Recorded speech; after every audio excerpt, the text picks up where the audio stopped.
All right. Well, good morning. I certainly want to thank Senator Kennedy for being with us this morning. I also want to thank the countless people of this state and all of those that offered their prayers of protection for those who have been working and preparing and then had to endure the storm to try to save lives. Today, I am just elated that those prayers work, because we, as of right now, have no reports of any storm-related fatalities, and we want to keep it that way. You know, the world knows Louisiana as a loving and resilient and caring people. The human spirit is defined by its resiliency, and resiliency is what defines Louisiana. Now, certainly there are times and situations that try us, but it is also when we in this state are at our very best, when we care for our neighbors, our loved ones, and our family members.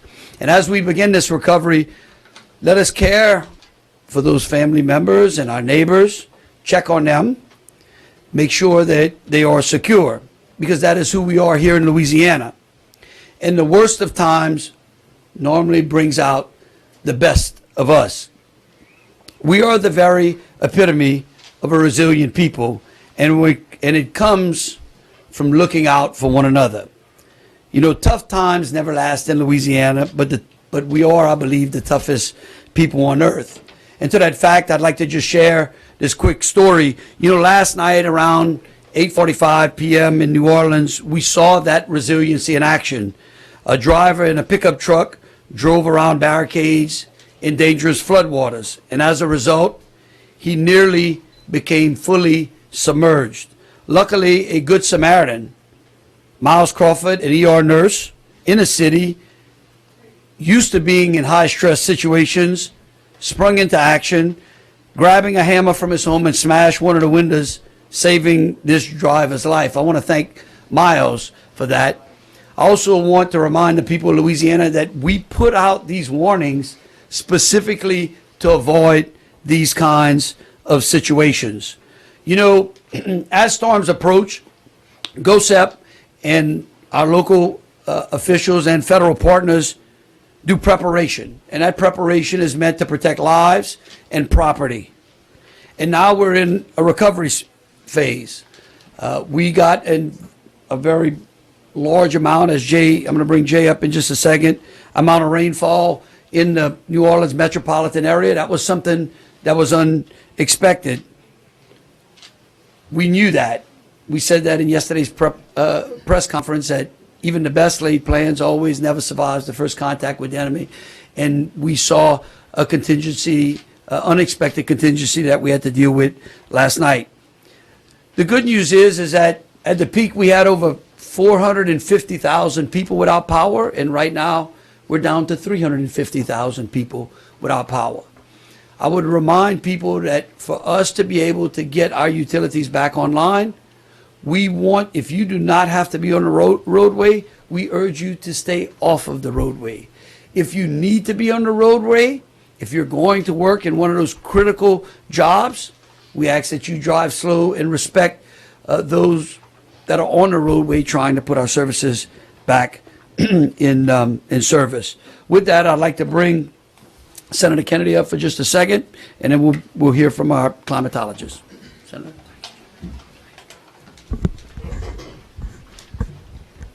There's always something to be grateful for, but that is cold comfort to our people who sustained damage, and we did have damage. A lot of wind, a lot of water, a lot of loss of power. We'll get the money that we deserve from the federal government to help us. That's why we pay taxes, whether it's in the form of public assistance, infrastructure repair, personal assistance, mitigation grants. I've already started talking to my colleagues. The entire congressional delegation is united on this. I sit on appropriations in the Senate. Julia sits on appropriations in the House. But we do it together with all of us. and we will get the money that we need. Number two, our FEMA Administrator is here. And I don't see her. Here we are. I want to thank her for coming. Her technical title is Administrator. I call her Madam Secretary because it is at a secretary level position in my opinion. And I want to thank her for coming to Louisiana. It really, really, really means a lot. Number three, I wish you could have just listened and been in the room, listened to what I just listened to. I want to thank the governor. I want to thank his entire team. I want to thank our state and local officials. They are on top of this. And I just wish all of you could have sat there for the hour and listened to what I listened to. The damage would have been much, much worse but for their professionalism. And it also would have been much, much worse but for the investment that Louisiana taxpayers and American taxpayers have made in flood protection. So thank you, Governor, for including me, and thanks for a great job. Thank you, Senator. Thank you, Senator. And Jay, if you'd like to come up and... Thank you, Governor. Jay Grimes, state climatologist with GOHSEP and LSU. So obviously, Francine has moved out. We're done with the impacts of that storm. Still under the clouds, but we're going to stay dry. The winds continue to subside. Already, winds have dropped down to that state where response is long underway. And we're looking at a string of days that are going to be beneficial for continued response and recovery.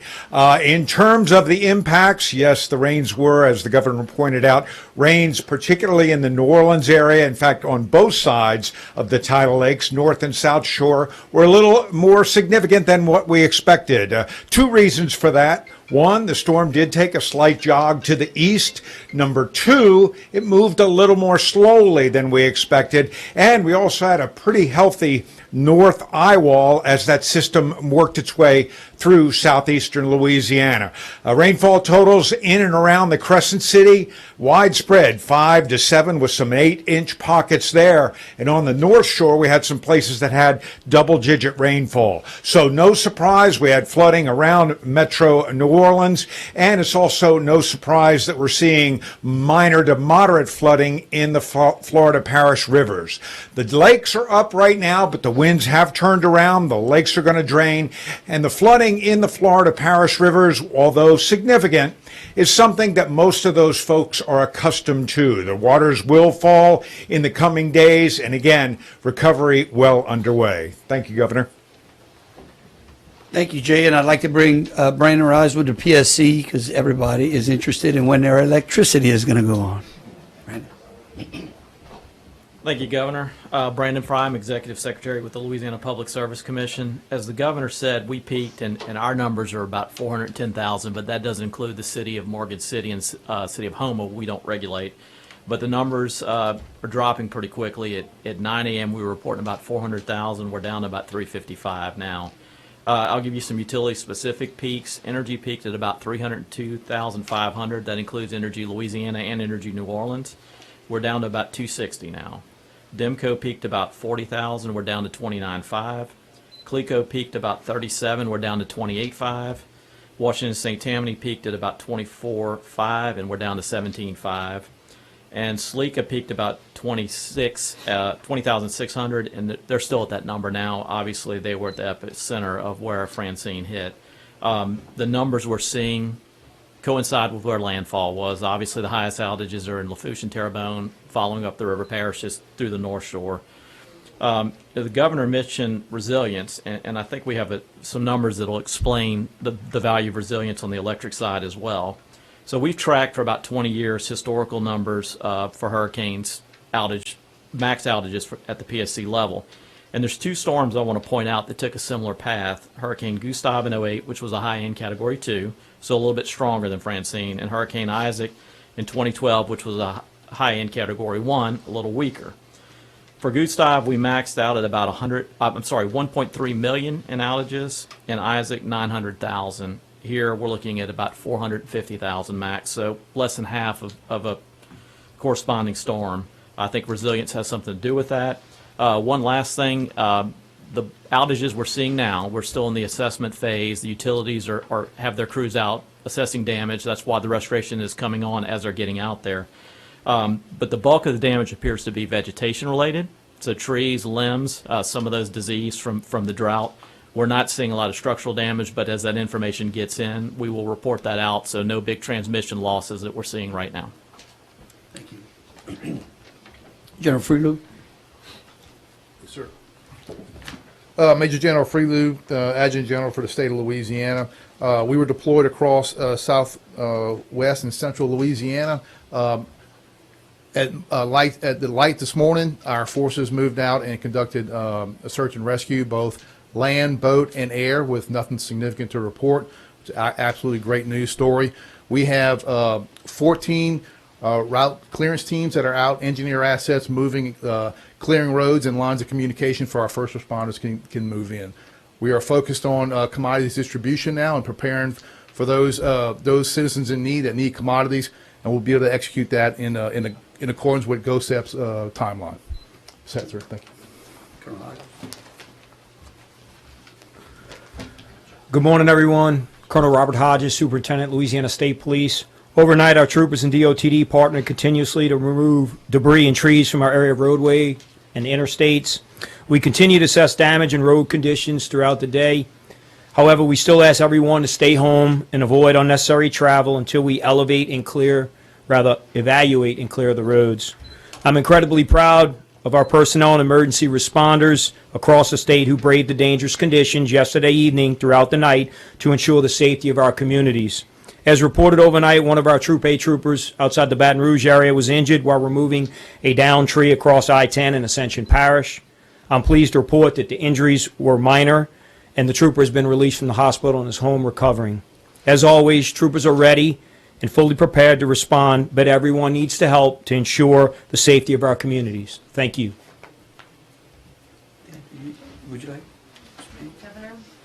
Thank you, Governor, and good morning, good afternoon, everybody. Deanne Criswell, the FEMA Administrator. Although, Senator, I do appreciate the field promotion. I was able to sit in on the UCG meeting just now, and I think as you heard from others up here, the amount of money invested in resilience has really made a difference, from the power outages to the number of homes saved. And it's really something that we want to be able to also lift up. But we know that there are damages that are still out there. And the pre-landfall emergency declaration that President Biden approved at the governor's request will allow us to continue to support those life-saving efforts and make sure that the governor has what he needs and his team needs to support the immediate response efforts. Today, Governor, thank you very much for allowing me to join you as we go out and assess some of the impacts. And my role here today is to really see firsthand what those impacts are to these communities, hear from the people that have been impacted, so we know what type of additional assistance you may need as we go forward. And so we'll continue to do that. My message to everybody here today, though, is one, call your insurance company if you've had damage to your homes. Take photos, collect important documents, gather all of that information so you have it ready, and then stay safe. Right? There's so many additional hazards that are out there right now. And so as you're out there cleaning up and assessing your homes, make sure that you are looking out for yourself. You're also checking in on your neighbors and your loved ones to make sure they're safe, because there are so many other hazards that are out there. Just because the storm has passed does not mean that the threat and the risk has passed. And so I really encourage everybody to do that. Thank you. Absolutely. Thank you. Thank you. We really do appreciate the FEMA Administrator being here as well. With that, we'll open it up to any questions that y'all may have.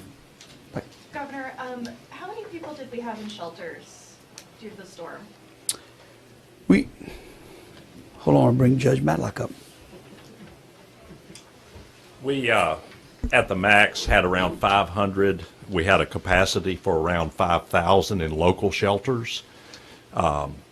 And we are down as of, it literally dropped while we were in our meeting. As I walked in here, it was around 311 people in 18 shelters. It's very dynamic.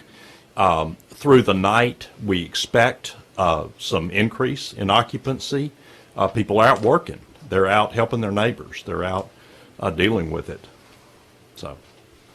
Do we have any numbers on how many of those people were medically needy? That would be my colleague, the amazing Ralph Abraham. I'm going to let him step up to address that. Hey, Ralph Abraham, Surgeon General. To your question, there were no new movement of any patients out of hospitals or nursing homes we previously indicated the day before. So nobody had to be moved for a medical need because of that. Yes, ma'am. Governor, I know you said that there was a lot of flood mitigation efforts that were effective, but were there any pumps in New Orleans or levees or things that had any issues during the storm? Look, let me just say this. First of all, I want to recognize the first part of your question in that, and we talked about it in there. Look, the federal government and the state taxpayers of the state, just what Senator Kennedy said, have spent a tremendous amount of money on our coast, working to do both coastal restoration, which I believe is in par with hurricane protection and flood protection as well. We saw a number of structures that saved a tremendous amount of property loss work. I don't know if this may have been the first time, but we actually had the Sewage and Water Board, Stephen Nelson, joined us by Zoom in the meeting to discuss some of the deficiencies in the particular system. We recognize where those systems are. I don't think anybody went into the storm believing that the infrastructure that pumps the water out of the city of New Orleans was in tip-top shape. We know that we have a power generation problem in there. We know that that should be solved in June of next year. We've identified what the deficiency was that happened last night. We're hoping to be able, in working with, and that, look, the beauty of having the FEMA administrator here in that she got to see that firsthand. She got to understand the amount of money, she understands the amount of money that the federal government has spent on flood protection in the city of New Orleans. And so we're going to work with them to try to address that. There are some challenges with that, but we are, the legislature, both the Senate President and the Speaker were there as well, but we're going to lean in. And I also think that some of the structural changes we made to the Sewage and Water Board during the session are going to help us bear fruits and be able to continue to ensure that that agency functions properly. There are some great people in there. We want to make sure that they're able to do their job properly. We have time Yeah. for one more question. We have some Okay, we'll take two. We'll take y'all and you. How about that? Yep. Okay. Governor, real quick, can you just walk us through where some of the spots that you're going to be visiting around the state over the next couple of days and who you're going to be meeting with? Yeah, look, I'll tell you this. I think you all know the press advisory that went out and where we're going right after this. We have not mapped out where we're going to go tomorrow. What we try to do, and if you would just bear with me, what we try to do is make sure that we don't drop in an area where we strain those resources necessary to provide adequate safety to the residents in that area and to strain the local resources as well. But we will try to get that out for you as quickly as possible. You're asking people to stay off the roads. Could you talk about when it'll be safe to be back on the roads? When we put it out. No, look, we don't know. Look, I know that the Secretary of DOTD reported to us they're working, as hard as we can to ensure that the roadways are clear. I know that I think the report that Joe had that all of the highways except for I think the tunnel was closed at this time. LA1 just opened up, is what Colonel Hodges said. And let me just say this as we close. Look, tomorrow we're not going to have a press conference. We're going to have a small UCG, and then we're going to go out. But we're going to let y'all know exactly where we're going for that, and maybe we'll try to find one spot for y'all to be. And I'm going to tell you why. It was always told to me that there are three key things necessary for running an effective and successful business, and the first is to have a good business plan, right? And the second is to make sure that you've got good people and the proper resources to execute that plan. And then the third key component, this is very important, is for the person that puts that all together to get the hell out of the way. And what we're going to try to do is get the hell out of the way and make sure that I have complete confidence in the local authorities and the people that they've elected to represent them. I have complete confidence in GOHSEP. I have complete confidence in our cabinet and our federal partners. And we're going to try to get out the way to make sure that they can get the relief needed to those that were affected here in the state of Louisiana. And with that, I really appreciate it. Thank y'all.